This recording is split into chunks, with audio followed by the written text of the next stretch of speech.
And that's your problem. The Lord tells us not to make any carvings in our flesh. No. Now, I know I've spoken about this on my page before, but it's been a while, so let's get into it.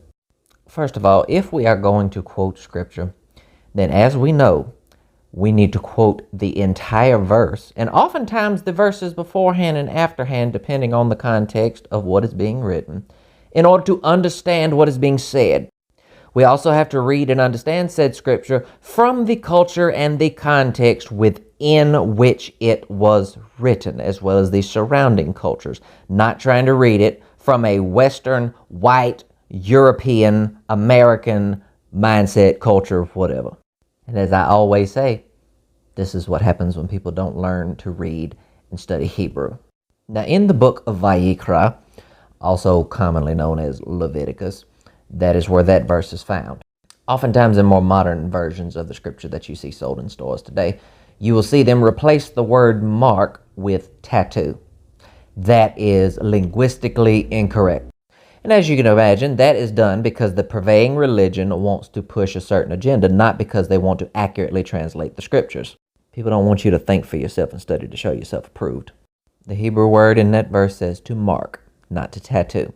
Now, of course, you may say, well, that means the same thing. But let's keep reading. That verse states, you are not to make cuttings or marks in your flesh for the dead. I am Yahweh your Elohim. The Most High is addressing two common practices here.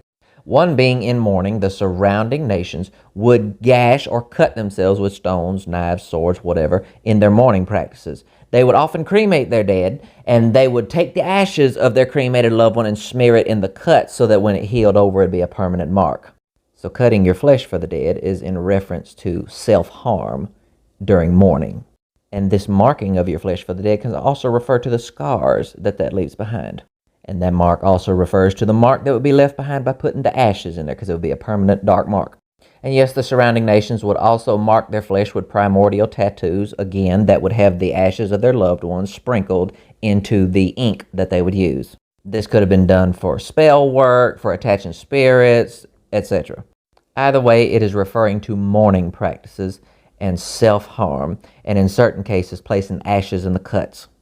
Now, if you go get a tattoo in honor of or in remembrance of a loved one that is now deceased, then yes, it's possible that you could see that as a violation of that commandment.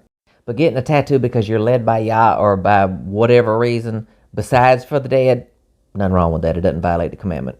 Learn Hebrew language and culture before you get on here calling somebody false. Please and thank you. PSA. Have a nice day.